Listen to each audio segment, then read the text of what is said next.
Olá, pessoal. Vamos começar então agora uma aula importantíssima a respeito de um outro imposto estadual aqui no Mato Grosso. A lei é a Lei Estadual 7.301 de 2000, é o nosso Imposto sobre a Propriedade de Veículos Automotores, o nosso IPVA. Então você, bastando ter perfil, de repente vai se tornar, né? A gente fala assim que é o perfil do combatente lá, a querida que vai ser a auditora fiscal aí da Cefaz Mato Grosso, você pode ser, né? O fiscal de tributos estaduais, você pode ser chamado aí para poder, a princípio, estar cobrando o nosso IPVA. E quanto ao IPVA, o que a princípio tem mais caído nas provas feitas pela Fundação Getúlio Vargas? Vamos pensar juntos? Então, primeira coisa que tem caído bastante em prova é as hipóteses detalhadas de isenção do imposto. Então, você vai ver que o IPVA, assim como em qualquer estado brasileiro, tem várias regras de isenção. Isenção do taxista, do deficiente físico, isenção de veículos relacionados a embarcações. Aí vem outra situação, né? Relacionada, por exemplo, a outros tipos de veículos com outras finalidades, mas principalmente todas as isenções, boa parte delas, afinal, tem algum tipo de condição para que a isenção aconteça. Então, são isenções condicionadas. Cai na prova. Segundo tipo de questão que tem caído na prova da Fundação Getúlio Vargas. Já estou falando aqui para a gente poder pensar juntos. Depois, quando a gente for chegando lá, você vai ver. O aspecto temporal do fato gerador do nosso IPVA. Quais são as hipóteses em que nasce a obrigação de pagar o tributo, né, no estado do Mato Grosso? Então a gente vai falar a hipótese, o aspecto temporal, o momento da ocorrência do fato gerador do veículo usado, do veículo novo, do veículo importado pelo consumidor final, do veículo importado por uma importadora, por uma revendedora, do veículo que a princípio é ativado, do veículo que perde a condição de isento ou imune. Então a gente vai falar sobre essas situações. Tem guerra fiscal no IPVA mato-grossense? Nós vamos falar sobre isso. Tem alíquota específica para veículos objeto de locação? Então aí vem a outra possibilidade de assunto muito forte para a prova. Base de cálculo e alíquota.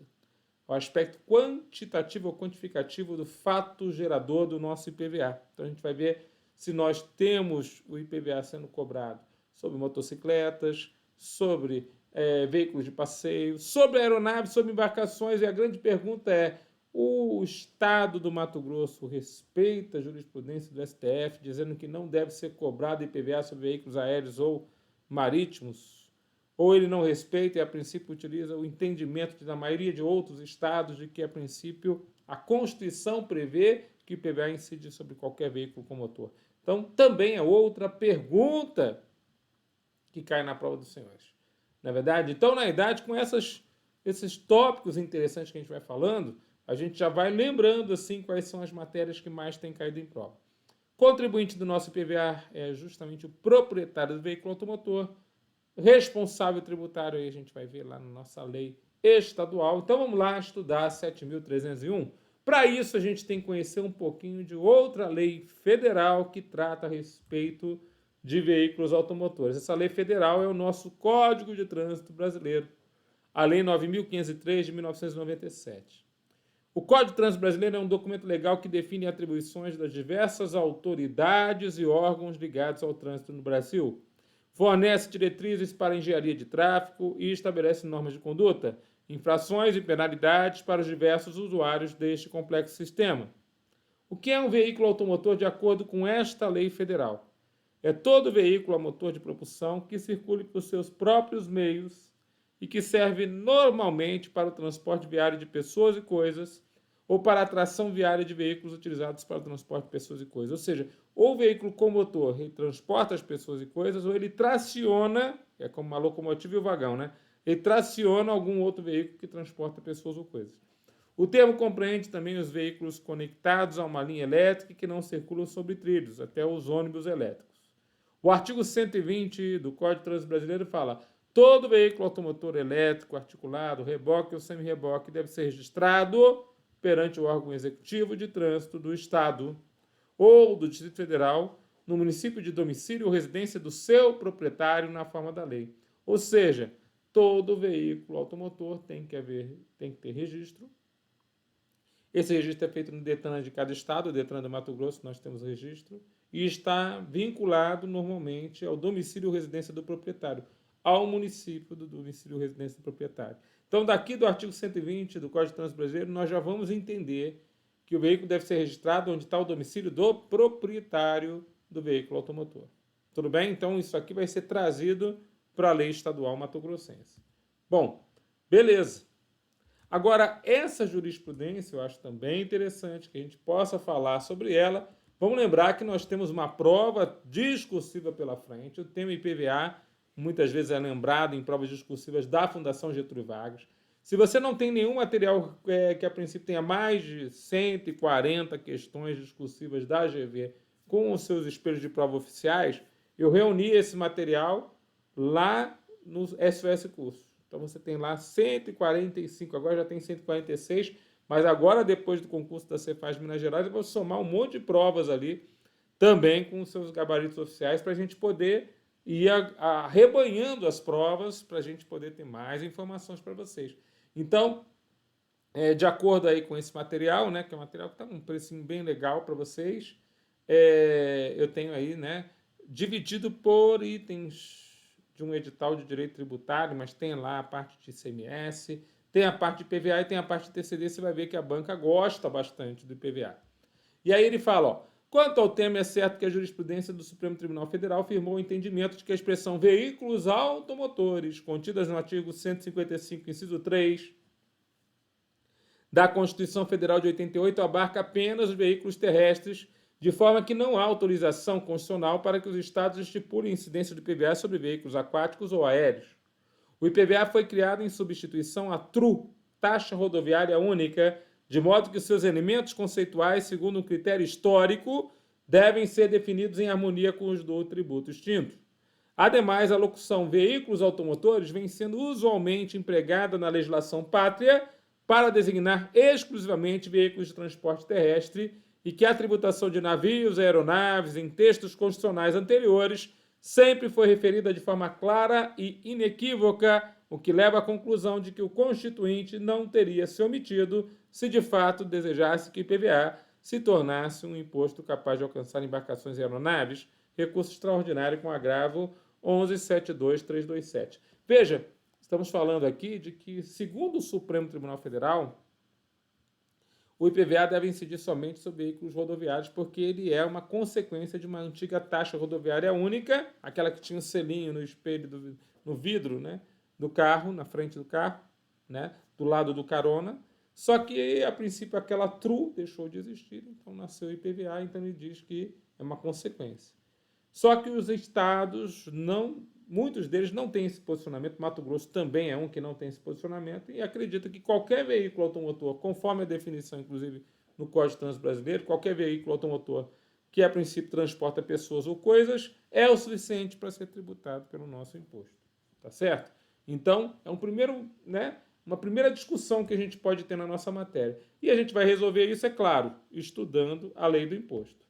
Calma lá, vamos primeiro passar pela nossa Constituição Federal. Vamos lembrar o que tem de IPVA importante na Constituição Federal? É o artigo 155, parágrafo 6º, que vai falar do IPVA, e ele fala: o IPVA terá suas alíquotas mínimas fixadas pelo Senado Federal.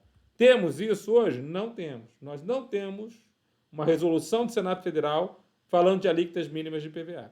Essa resolução serviria para o quê? Para evitar a guerra fiscal entre os estados. Nós tivemos uma operação, acho que de 2008, no estado de São Paulo, onde 40 mil pessoas tinham seus veículos no mesmo endereço em outro estado. E era uma tremenda... Ou todo mundo morava no estádio de futebol, 40 mil pessoas no mesmo endereço, ou efetivamente havia uma baita de uma operação ali, uma situação, né? Foi feita uma coisa para poder aproveitar-se que naquele outro estado que era vizinho a São Paulo, as pessoas pagassem menos de IPVA, era metade do valor. Então, na realidade, fez-se essa jogada para poder gerar aí o que nós chamamos a pluralidade domiciliar, que é uma coisa prevista no Código Civil Brasileiro, ou seja, a pessoa pode ter vários domicílios e ela poderia, então, escolher para que domicílio pagar o seu IPVA. No final das contas, se você tivesse uma alíquota mínima né, prevista por uma resolução do Senado Federal, você ia evitar a guerra fiscal, onde o Estado estabeleceria uma alíquota mínima bem pequena para atrair mais veículos a terem placa do seu Estado. Então você via muitos casos assim, onde o veículo transitava por um Estado, mas com placa do outro Estado. Isso aí parou de acontecer, porque você vai ver mais adiante como é que os Estados se viraram nessa situação. Poderá o nosso IPVA ter ainda alíquotas diferenciadas. Falo de novo, alíquotas diferenciadas em função do tipo e da utilização do veículo. O que é em função do tipo? Veículo tipo motocicleta, veículo tipo caminhão, veículo tipo ônibus, veículo tipo carro de passeio. Utilização. A utilização para locação, a utilização para ambulância, a utilização, então, o mesmo veículo sendo utilizado para carro de passeio, ambulância. Então, tem algum tratamento diferenciado?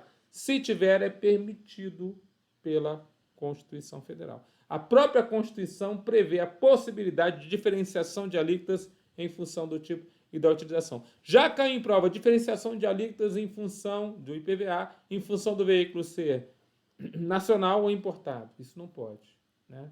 O Supremo já declarou a respeito disso, né? Não pode haver uma diferenciação de alíquotas quanto ao IPVA em função da origem do veículo, mas sim em função do tipo e da utilização do veículo. Tudo bem? Vamos continuando. Vamos então para o primeiro artigo da Lei 7.301. Ele fala o seguinte: fica instituído o IPVA no Estado do Mato Grosso, conforme o artigo 155, inciso 3, que acabamos de ler, da Constituição Federal. Hipótese de incidência. O IPVA incide todo ano, anualmente, todo ano você tem que pagar IPVA, sobre a propriedade do veículo automotor. Essa é a nossa hipótese de incidência. Qual que é o veículo? Veículo de qualquer espécie, sujeito a matrícula, registro ou licenciamento no nosso estado. Então, veículo de qualquer espécie. Poderia entrar aqui os veículos aéreos, professor? Sim. Veículos marítimos? Sim, também. Então, veículo de qualquer espécie. Professor, então aqui no estado do Mato Grosso a gente vai contra o posicionamento do Supremo Tribunal Federal. Exatamente. Não é só aqui não, vários estados fazem isso. O IPVA incide também sobre a propriedade do veículo automotor, que ainda que tenha dispensa de registro, matrícula ou licenciamento no órgão próprio, o seu proprietário seja domiciliado no estado. Lembra o artigo 120 do Código de Trânsito Brasileiro? Se o proprietário é domiciliado no nosso estado, o veículo deve sofrer, né, tributação do IPVA no nosso estado. Tudo bem? Bom, e aí eu vou para um dos três, né, top assuntos a respeito do nosso IPVA, que é o aspecto quantitativo do fato gerador do imposto, que diz quando ocorre o fato gerador. Vamos ver para cada situação.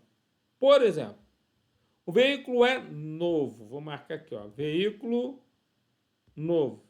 Quando que é o fato gerador do nosso IPVA? Se o veículo é novo, na data da primeira aquisição pelo consumidor final. Explica melhor isso, professor. Veículo novo é aquele que está na fábrica. Então, quando o veículo está na fábrica, mesmo que vire 31 de dezembro, 1º de janeiro do outro ano, não tem fato gerador do IPVA. O fato gerador do IPVA vai ser quando a pessoa física ou jurídica que comprar o veículo como consumidor final fizer a sua aquisição. Então, a primeira aquisição pelo consumidor final é o momento desse fato gerador. Então, o carro está no chão da fábrica, não tem fato gerador. Você vai ver que ele nem está emplacado ainda. Agora, o carro vai para o consumidor final, antes de sair para o consumidor final já está emplacado. Já tem cadastro no Detran, já inclusive está devendo IPVA. Tudo bem? Professor, e se for um veículo importado por um consumidor final? O seu João acabou de passar no concurso, comprou uma Ferrari, está feliz, né? Então agora ele é um ex-concurseiro, agora auditor fiscal, fiscal de tributos estaduais aqui da Cefaz Mato Grosso, e que é adquirente de uma Ferrari. Pois é, professor, e aí? Na data do desembaraço aduaneiro, em relação ao veículo importado do exterior diretamente ou por meio de trading por consumidor final. O desembaraço aduaneiro não é momento faturador do ICMS na importação? A gente não viu isso, professor? Vimos. Mas também vai ser momento do faturador do IPVA na importação também. Olha que legal. Então, você tem dois impostos estaduais numa importação de veículo automotor? Exatamente. ICMS e IPVA. Agora, professor, minha mata a curiosidade. Quem entra na base de cálculo de quem? É o ICMS que entra na base de cálculo do IPVA? Ou é o IPVA que entra na base de cálculo do super ICMS? Pois é, a primeira hipótese está correta. É o ICMS que entra na base de cálculo do IPVA, na importação do veículo automotor. Você entendeu? É o ICMS que entra na base de cálculo do IPVA na importação do veículo automotor. E o que é uma importação através de uma trading? A trading é um escritório de vendas com o exterior que faz ali a intermediação da importação. Então, se a importação é feita pelo consumidor final, ou ele usa uma trading, que é esse escritório de vendas com o exterior, na data do desembaraço você vai ter o fato gerador. É o momento do fato gerador do nosso IPVA. Agora, imagine a seguinte situação. Eu fabrico veículos, sou fabricante, e eu não, a princípio, eu não resolvo vender aquele veículo. Eu gostei do veículo, quero que ele faça parte aqui do meu ativo da empresa. Eu vou entregar o veículo para poder, a princípio, ser utilizado pela empresa, pelo sócio da empresa. Então, na verdade, você está ativando, você está transformando o fabricante em consumidor final. Então, eu não vou falar a data da primeira aquisição para esse caso, porque, na verdade, já está dentro do fabricante. O revendedor comprou para revender e resolveu que fosse para ele. Tipo o carro de teste, né? O carro de test drive. Né? Então, normalmente você tem um revendedor de veículos automotores que pega um dos veículos, ativa ele, porque ele vai usar como veículo de test drive. Ele não vai vender aquele veículo usado, ele vai usar para as pessoas conhecerem o seu veículo. Bah. Esse veículo, então, sofre um novo fato gerador. O fato gerador é a data da incorporação do veículo ao ativo permanente. Então, o veículo foi feito pelo fabricante para venda e ele resolveu ativar. Então, é a incorporação ao seu ativo. Ele foi comprado pelo revendedor para revender, mas resolveu ativar. Ele foi importado até mesmo pelo importador. Veja, no importador, quando ele importa, não tem fato gerador do IPVA no desembaraço aduaneiro. O fato gerador do IPVA no desembaraço aduaneiro é só para o importador consumidor final. Se for uma importadora, ela está comprando para revender. Quando o consumidor final adquirir pela primeira vez, fato gerador. Tudo bem? Isso cai na prova que é um chuchuzinho. Continuando. Na data em que ocorrer a perda da condição de isento e também a perda da não incidência. O que significa isso, professor? Então o veículo está com o taxista, João, e ele vende para um não taxista, Pedro, lá no Mato Grosso. Então, essa venda de alguém que é isento para quem não é isento, perde-se a condição de ser isento. Vou falar de novo. Perde-se a condição de ser isento. E se você perde a condição de ser isento, o que vai acontecer? Vai ter que pagar tributo. E é interessante, nasce a ocorrência do fato gerador aqui. Veja, já existia fato gerador para os veículos ser usados, mas como ele estava isento ali no táxi, eu não vou ficar olhando para esse fato gerador do veículo usado, eu vou olhar para um novo fato gerador, momento da perda da condição de isento. Momento da perda da condição de não incidência. Então, o veículo é do INSS, é uma autarquia federal. E ele é vendido por Pedro. Então, ele deixa de ter a condição de não incidência, da imunidade constitucional, e passa a ser tributado. Momento da perda da condição de não incidência, fato gerador do imposto. Tudo bem? Você está guardando aí os bons exemplos que eu estou falando? Vários deles já apareceram em prova. Vários destes exemplos já apareceram em prova. Então, meu aluno tem que conhecer isso. Vamos lá. Data em que ocorrer a perda, então, da condição de isento e a perda da condição de não incidência. No dia 1º de janeiro de cada ano, em relação ao veículo adquirido em exercício anterior. Veja. Aqui são os veículos usados. Até botei entre parênteses ali, veículo usado. Porque se ele foi adquirido em exercício anterior, ele hoje é um veículo usado. Então, 1º de janeiro de cada ano é o momento da ocorrência desse fato gerador. Vocês entenderam? Então, guardem isso. O aspecto temporal do fato gerador responde à pergunta quando? Quando acontece o fato gerador do veículo novo importado, do veículo que perde a condição de isento ou amparado por não incidência, do veículo que a princípio é ativado pela empresa e do veículo usado. Você entendeu? São 5 muito importantes aspectos do fato gerador que facilmente caem na prova, estão aqui reunidos nessa telinha para você. Tá certo? Você consegue guardar os 5? Beleza? Professor, preciso realmente da tua ajuda para poder saber o que é importante na lei. Tá certo? Continuando. Considera-se local da ocorrência do fato gerador o aspecto espacial. Considera-se o local da ocorrência do fato gerador do IPVA o município onde estiver. Lembra que o veículo vai estar vinculado ao domicílio do seu proprietário? Então, se o veículo tem um proprietário com domicílio no território mato-grossense, é para aqui que é devido o nosso IPVA. O disposto no caput aplica-se também em relação ao município do Mato Grosso, onde está o domicílio do devedor fiduciário ou do arrendatário, nos casos de contrato de arrendamento mercantil, ainda que o credor fiduciário e o arrendante seja domiciliado em outra unidade da federação. Ele não foi muito bom aqui nessa informação de devedor fiduciário, credor fiduciário, né? Arrendante e arrendatário fica mais fácil. Mas, na realidade, é porque o fiduciário é o garantidor, né? É o banco. Então, o devedor fiduciário que está querendo dizer aqui, normalmente, é a pessoa que, a princípio, contratou a fidúcia com o banco, ou seja, a garantia com o banco, para comprar a prazo um determinado veículo. Então, o veículo está no nome do banco, que é o fiduciário, mas está em posse do fiduciante, que é o devedor fiduciante. Então, ele falou devedor fiduciário, mas ele está pensando no João, que comprou com um financiamento bancário. Tá. Então, o João e quem arrenda o veículo automotor também vai comandar a tributação do nosso IPVA. Então, o domicílio deles vai comandar, mesmo que o credor fiduciário, ou seja, o banco está lá com unidade lá no outro estado, o arrendante, que é o dono do veículo automotor, esteja com unidade em outro estado. Isso aqui já serve para vencer algumas guerras fiscais, porque muitas empresas elas não compram veículos, elas arrendam veículos.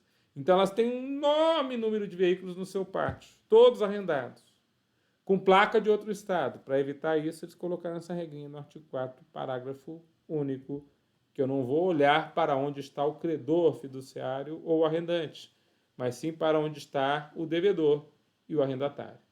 Tudo bem? Os caras vão pegar por aqui, né, professor? Bom, vamos para outro item.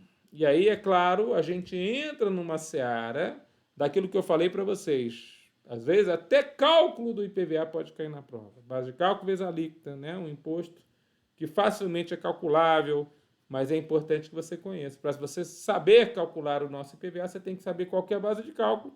E depois, na aula que vem, a gente vai estudar sobre as alíquotas do imposto. Qual é a base de cálculo padrão? É o valor constante do documento fiscal relativo à aquisição, acrescido do valor de opcionais e acessórios e demais despesas relativas à operação, quando se tratar da primeira aquisição do veículo por consumidor final. Então, que valor é esse? Valor que está na nota fiscal. Professor, eu comprei o veículo lá do fabricante, mas já comprei com o Insufilme, já comprei com roda de liga leve, já comprei, né, com um aparelho de, a princípio, DVD. Tudo de fábrica. Beleza, tudo isso está na nota fiscal, tudo isso compõe a base de cálculo do nosso IPVA. Veja que ele fala acessórios, opcionais, até o frete do caminhão que leva o veículo, né, o caminhão cegonha que leva o veículo da fábrica até a loja, tudo isso vai estar dentro da base de cálculo do nosso IPVA. Quando se tratar da primeira aquisição pelo consumidor final, ou seja, você está comprando na fábrica. Está comprando no revendedor, mas que vem direto da fábrica.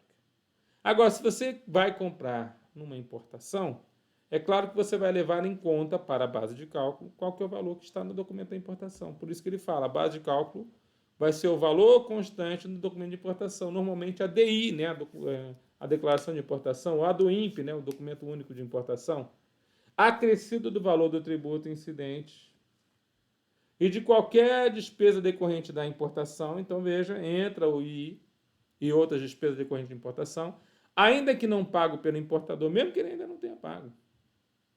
Quando se tratar de veículo importado do exterior, diretamente por meio de trading, né, por consumidor final. Então, aqui eu vou acrescentar, né,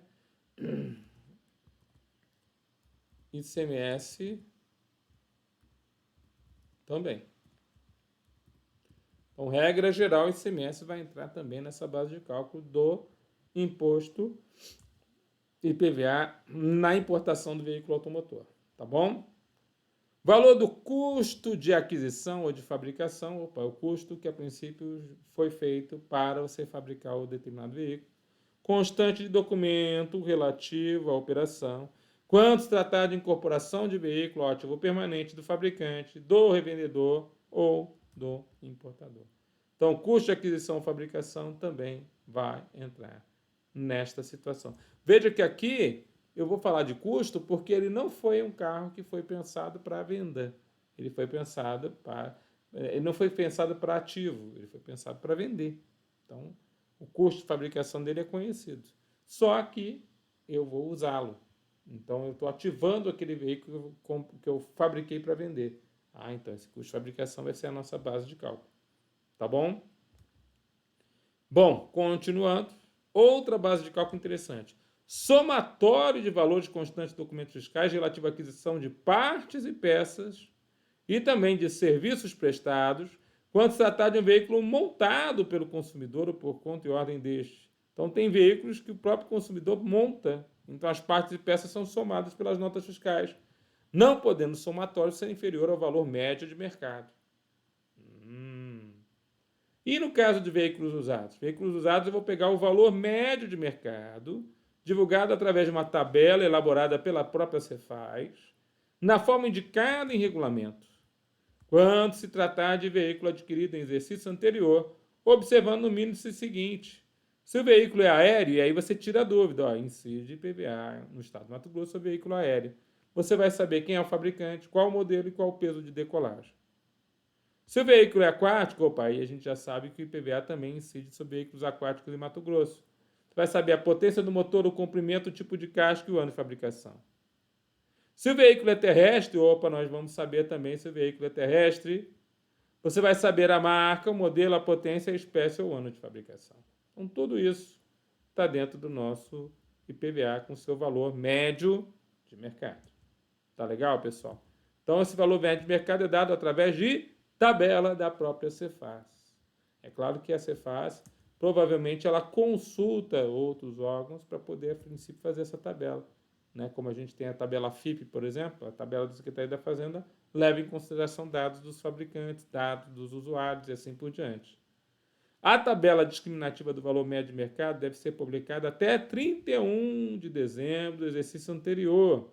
Ué, professor, você está falando que eu tenho uma tabela que estabelece base de cálculo de IPVA e ela pode entrar até 31 de dezembro do ano anterior para poder gerar efeitos a partir de 1º de janeiro do ano seguinte? Por que isso? Porque a lei que fixa a base de cálculo do IPVA é exceção a que princípio? Princípio de eficácia da lei tributária, princípio de geração de efeitos, é exceção ao princípio da noventena. Então, na verdade, nós só vamos lembrar aqui que se trata de uma exceção ao princípio da noventena. Tá certo? Então, fica essa boa informação aqui para nós. Bom, aí ele fala assim, exceção ao princípio da noventena. E aí ele diz aqui mais. Na impossibilidade da aplicação da base de cálculo prevista nesse artigo, deve-se adotar o valor de veículo similar à constante da tabela ou existente no mercado. Então, se você não tem o próprio veículo, a própria base de cálculo daquele veículo, você pegue de um veículo similar. Arbitrado pela autoridade administrativa na inviabilidade da aplicação da regra precedente. É irrelevante para a determinação da base de cálculo o estado de conservação do veículo individualmente considerado. Veja, é irrelevante para a determinação da base de cálculo o estado de conservação do veículo quando individualmente considerado. Tá certo? Então, tá aqui as informações, Quer dizer, e até é interessante esse tipo de informação aqui, porque às vezes aparece em prova, sendo que o estado de conservação do veículo era tal. Pois é, isso não é relevante para fins de estabelecermos a base de cálculo do veículo. Tudo bem?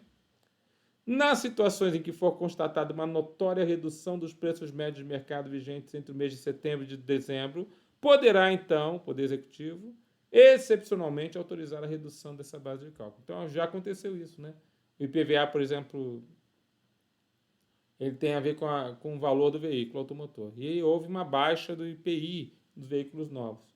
Logo, os usados começaram também a ficar mais baratos. Por quê? Porque como a baixa do IPI foi muito grande, então todos os veículos acabaram tendo uma queda. Então, isso pode ser autorizado. Essa redução de base de cálculo pode ser autorizada junto ao nosso IPVA, tá bom? Com isso, encerramos essa primeira aula a respeito do nosso imposto sobre a propriedade de veículos automotores, firmes no propósito de fazer você cada vez mais fiscal de tributos estaduais do Mato Grosso. Fiquem com Deus e até a próxima.